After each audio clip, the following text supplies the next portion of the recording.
আসসালামু আলাইকুম প্রিয় দর্শক, নুরস মমের আরও একটি নতুন পর্বে আপনাদেরকে স্বাগতম। আমার আজকের আয়োজনে থাকছে বাচ্চাদের জন্য সকালের নাস্তার রেসিপি। এই একটি ভিডিওতেই আমি চারটি সকালের নাস্তার রেসিপি শেয়ার করেছি। আর এই নাস্তাগুলো প্রত্যেকটি পর্যাপ্ত পরিমাণে ভিটামিন এবং মিনারেলসে পরিপূর্ণ, যা বাচ্চারা অল্প পরিমাণে খেলেও অধিক পরিমাণে পুষ্টি পাবে এবং বাচ্চাদের সারা দিনের অধিকাংশ পুষ্টির চাহিদাই পূরণ করে দিবে। এই রেসিপিগুলো বাচ্চার মায়েদের মাথায় থাকলে তাদের আর বাচ্চার সকালের নাস্তা নিয়ে কোনো ধরনের টেনশনই করতে হবে না। তাহলে এখানে আর কথা না বাড়িয়ে সরাসরি চলে যাচ্ছি আমার প্রথম দিনের সকালের নাস্তার রেসিপিতে। এজন্য প্রথমেই আমি এখানে 2 টেবিল চামচ পরিমাণ সাবুদানা খুব ভালোভাবে ধুয়ে দেন আধা ঘন্টার জন্য পানি দিয়ে ভিজিয়ে রেখেছিলাম, যার ফলে সাবুদানাগুলো অনেকটা ফুলে উঠেছে। আর এখন এগুলো সেদ্ধ হতেও অনেক কম সময় লাগবে। এখন এই সাবুদানাগুলোকে নিয়ে সরাসরি চলে যাচ্ছি চুলায় একটি পরিষ্কার প্যান বসিয়ে ভিজিয়ে রাখা সাবুদানাগুলো দিয়ে দিচ্ছি। এখন এগুলো সেদ্ধ হওয়ার জন্য দিয়ে দিব পরিমাণ মতো বিশুদ্ধ খাবার পানি। যারা 1 বছরের উপরের বয়সী বাচ্চাদের জন্য খাবারটি রান্না করবেন তারা এখানে পানির পরিবর্তে গরুর দুধ দিয়ে রান্না করতে পারবেন। খাবারটির টেস্টের ব্যালেন্স করার জন্য সামান্য 1 চিমটি লবণ দিয়ে দিলাম। তবে আপনাদের বাচ্চারা যদি লবণ ছাড়া খাবার খেয়ে অভ্যস্ত হয় তাহলে আপনারা চাইলে এখানে লবণটা স্কিপও করতে পারেন। যাই হোক, এখন চুলার আঁচ মিডিয়াম এবং লো এর মাঝামাঝি রেখে সাবুদানাগুলোকে খুব ভালোভাবে সেদ্ধ করে নিচ্ছি। তো ঘন ঘন নেড়েচেড়ে আমি সাবুদানাগুলোকে মোটামুটি 6 থেকে 7 মিনিটের মতো রান্না করে নিয়েছি। আর দেখতেই পাচ্ছেন সাবুদানাগুলো খুব ভালোভাবে সেদ্ধ হয়ে গেছে আর এগুলো কাচের মতো একদম স্বচ্ছ হয়ে গেছে। এই পর্যায়ে আমি খাবারটির পুষ্টিগুণ বাড়ানোর জন্য অ্যাড করব মিষ্টি আলু। এজন্য আমি এখানে অর্ধেকটা পরিমাণ সেদ্ধ করা মিষ্টি আলু নিয়ে নিয়েছি। এখন একটি কাঁটা চামচের সাহায্যে মিষ্টি আলুটিকে খুব ভালোভাবে ম্যাশ করে নিচ্ছি।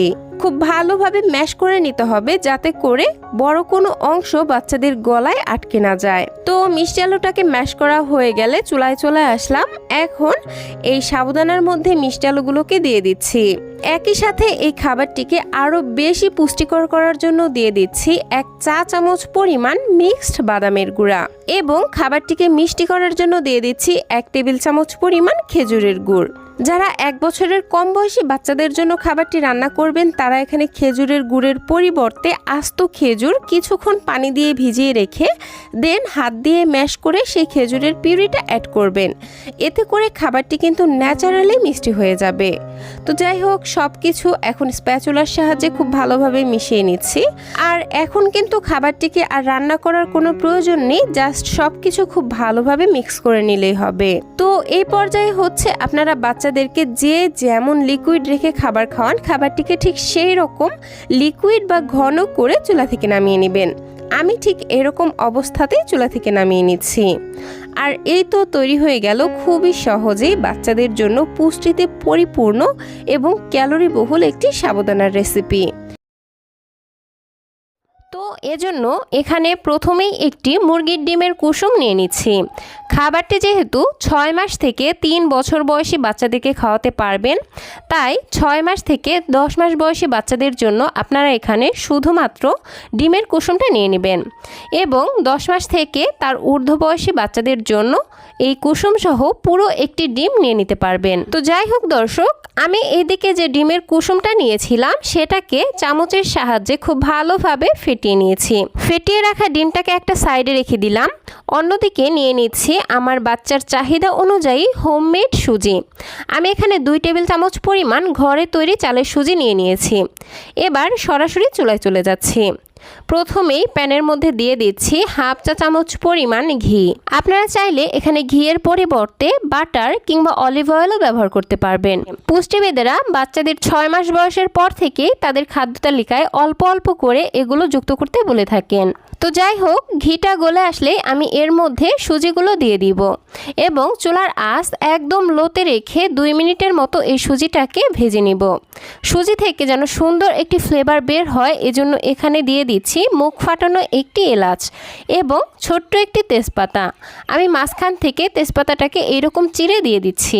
সুজিতে তেজপাতা এবং এলাচ দেওয়ার কারণে সুজি থেকে যেমন সুন্দর একটি ফ্লেভার বের হবে এবং আমরা যে ডিম ব্যবহার করব সেই ডিমের কিন্তু কাঁচা গন্ধটাও চলে যাবে।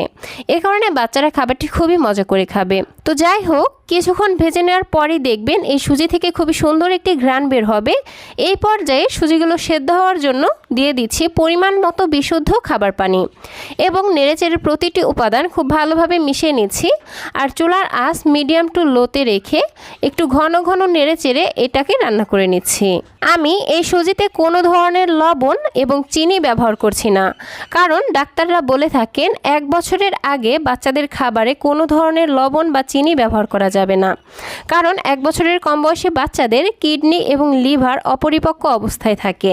তাই বাচ্চাদেরকে যদি 1 বছরের আগে এক্সট্রা লবণ বা চিনি দেওয়া হয় তাহলে তাদের কিডনি এবং লিভারে খুবই মারাত্মক ক্ষতি হওয়ার সম্ভাবনা থাকে। এজন্য 1 বছরের কম বয়সী বাচ্চাদের জন্য খাবারটি রান্না করলে এখানে কোনো ধরনের লবণ এবং চিনি ব্যবহার করবেন না।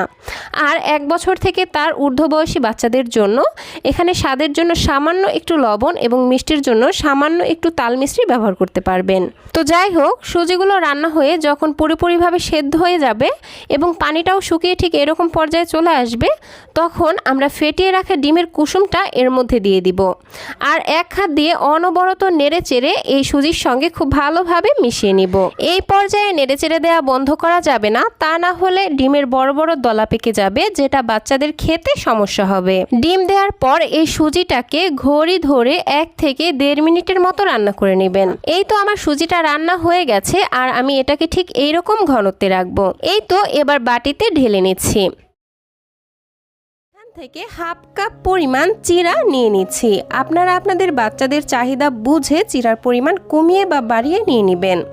এখন এই চিরাগুলোকে মোটামুটি 5 থেকে 6 বার পানি চেঞ্জ করে করে খুব ভালোভাবে ধুয়ে নিব। আর অবশ্যই হাতের সাহায্যে খুব ভালোভাবে ধুয়ে নিতে হবে। তো আমি চিরাগুলোকে ধুয়ে নিয়েছি, এখন এটাকে একটা সাইডে রেখে দিচ্ছি।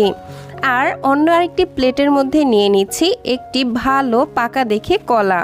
এবার একটি কাঁটা চামচের সাহায্যে এই কলাটিকে খুব ভালোভাবে ম্যাশ করে নিচ্ছি। আর চেষ্টা করবেন একটু মিষ্টি স্বাদের কলা নেওয়ার জন্য, কারণ আমি যেহেতু খাবারটিতে কোনো ধরনের চিনি বা তাল মিশ্রি ব্যবহার করব না, তো মিষ্টি কলাটা নিলে হবে কি খাবারটি অটোমেটিক ন্যাচারালভাবেই মিষ্টি হয়ে যাবে। তো কলাটি ম্যাশ করা হয়ে গেলে এখন সরাসরি চুলায় চলে যাচ্ছি। চুলায় একটি পরিষ্কার প্যানের মধ্যে দিয়ে দিচ্ছি 1/2 চা চামচ পরিমাণ ঘি। আপনারা চাইলে এখানে ঘিয়ের পরিবর্তে বাটারও ব্যবহার করতে পারেন, তবে অবশ্যই যে কোনো একটা ব্যবহার করার চেষ্টা করবেন, কারণ ঘি এবং বাটারে রয়েছে গুড ফ্যাট, যা বাচ্চাদের দ্রুত ওজন এবং উচ্চতা বাড়াতে সহায়তা করে। যাই হোক, ঘি গলে আসলেই আমি এর মধ্যে আগে থেকে ধুয়ে রাখা চিরাগুলো দিয়ে দিব। দেন চুলার আঁচ মিডিয়াম এবং লোয়ের মাঝামাঝি রেখে মোটামুটি 2 মিনিট সময় হাতে নিয়ে চিরাগুলোকে ভেজে নিব।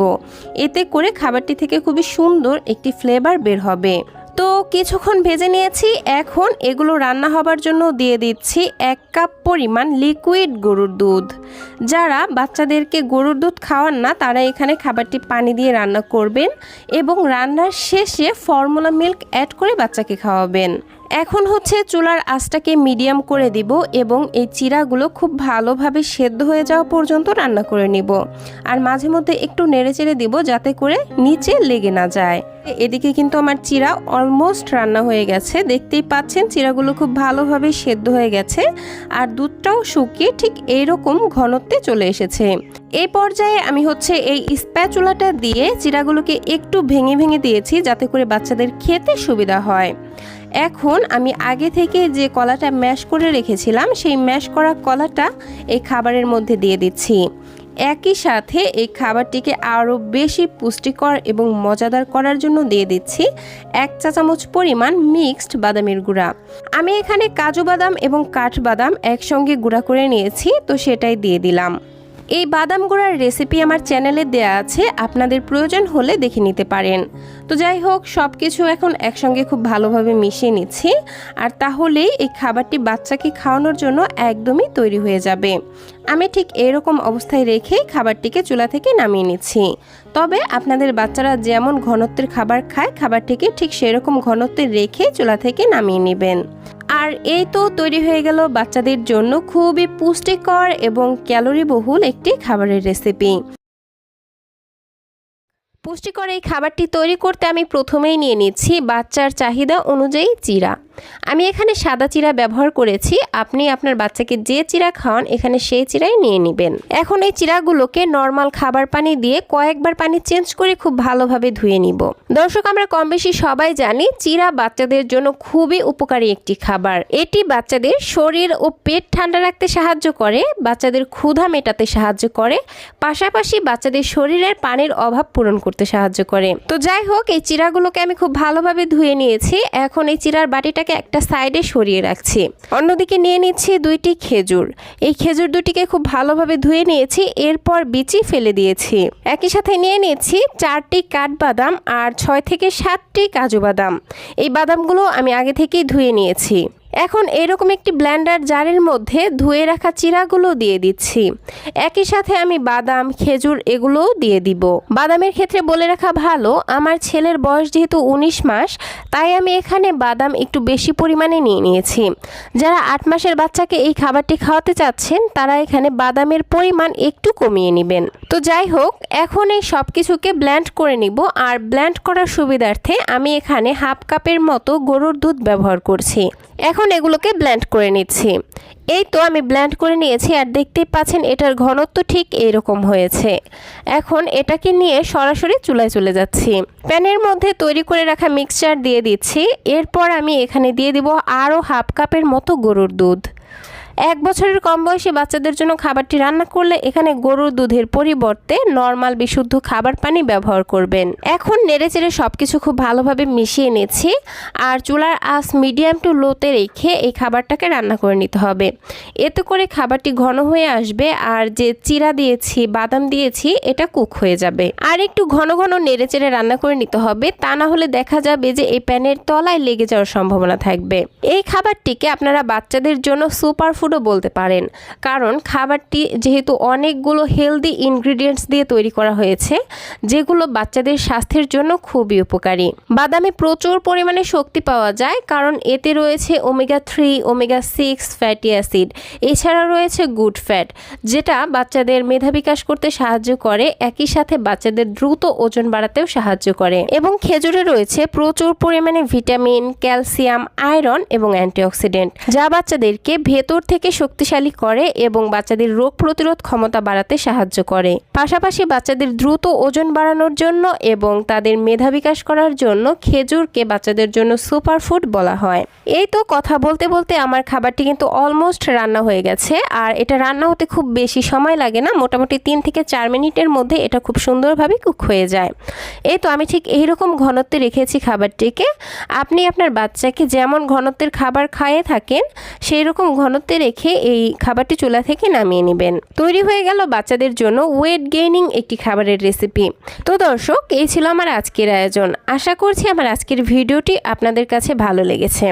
যদি ভিডিওটি সামান্যতম ভালো লেগে থাকে তাহলে প্লিজ নিচে থাকা লাইক বাটনে একটি লাইক দিয়ে দিবেন, এবং আপনার ঘরের ছোট্ট সোনামণিটির জন্য এরকম আরও নিত্য নতুন সহজ এবং পুষ্টিকর খাবারের রেসিপি পেতে প্লিজ আমার চ্যানেলটিকে সাবস্ক্রাইব করে পাশের ঘন্টাটি বাজিয়ে অলে সেট করে রাখবেন, পরবর্তী ভিডিওর নোটিফিকেশন সবার আগে পাওয়ার জন্য। আজকের মতো বিদায় নিচ্ছি। সবাই ভালো থাকবেন, সুস্থ থাকবেন। আল্লাহ হাফেজ। আসসালামু আলাইকুম।